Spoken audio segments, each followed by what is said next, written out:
Hello সবাইকে, আজকের ডিসপ্যাচটা জুই মিস্ত্রির জন্য। আর দিদিভাই প্রথমত একটা নেকপিস অর্ডার করেছে, সেটা কিনা এরকম ঝুমকার মধ্যে, আর ঝুমকার সঙ্গে কেমিক্যাল বিডস আর ভীষণ বড় একটা ব্ল্যাক আর মেরুন কালার দিয়ে টার্সেল করা। এর সাথে থাকছে এরকম কিউট একটা টাপ ইয়াররিং, পিসের সাথে ম্যাচিং করে কিন্তু এই ইয়াররিংসটা রইল।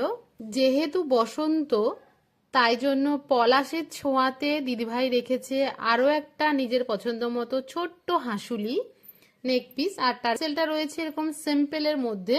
আর হ্যাঁ, কেউ কিন্তু আমার হাত দেখে জাজমেন্ট করো না, কারণ কি আমি কাজ করতে করতেই তোমাদের সাথে ভিডিও শেয়ার করছি। এই নেক পিসের সাথে রয়েছে এরকম ছোট্ট একটা ইয়াররিংস, তোমরা তো এটা দেখেছোই, পলাশ ইয়াররিংস রয়েছে।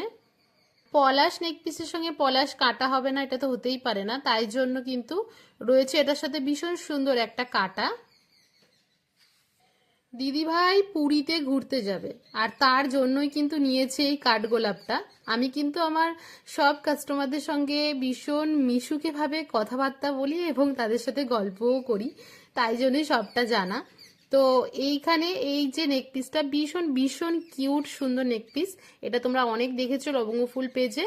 তো দিদিভাইয়ের ইয়াররিং একদম ছোট পছন্দ, যেইগুলো আমি নোজপিন বানাই, তো সেই সাইজ কাস্টমাইজ করে দিদিভাই কিন্তু নিয়েছে নোজপিনের মতো দেখতে ইয়াররিং। এই দেখো, এই কাঠগোলাপ চোকারটার জন্য কিন্তু এই কিউট ইয়াররিংটা ভীষণ ভীষণ পছন্দ হয়েছে আমারও। ইচ্ছে করছে আমিও একজোড়া নিজের জন্য বানাই। এটার সাথে বড় ইয়াররিং তোমরা পেয়ে যাবে, কিন্তু দিদিভাই কাস্টমাইজ করিয়েছে ছোট ইয়াররিংস। কাঠগোলাপের সঙ্গে কাঠগোলাপ ইউপিন হবে না, তা তো হতেই পারে না, তাই জন্য কিন্তু রয়েছে একটা সুন্দর কাঠগোলাপ ইউপিন। আর দিদিভাইয়ের জন্য ছোট্ট সিম্পল একটা গিফট, আমি সকলকেই এরকম একটা গিফট দিয়ে থাকি, তোমরা জানো। আর এটা রয়েছে লবঙ্গ ফুলের কার্ড। এই ছিল তার লবঙ্গ ফুল থেকে কালেক্ট করা কিছু জুয়েলারি। তোমাদেরও কেমন লাগলো জানিও, আর তোমরাও যদি এরকম কিছু নিতে চাও তাহলে অবশ্যই কমেন্টে জানিও বা ইনবক্স করো। আজকের ভিডিওটা এখানেই শেষ করছি, দেখা হচ্ছে আরো মিষ্টি মিষ্টি কিছু কালেকশন নিয়ে। এখন আপাতত টাটা।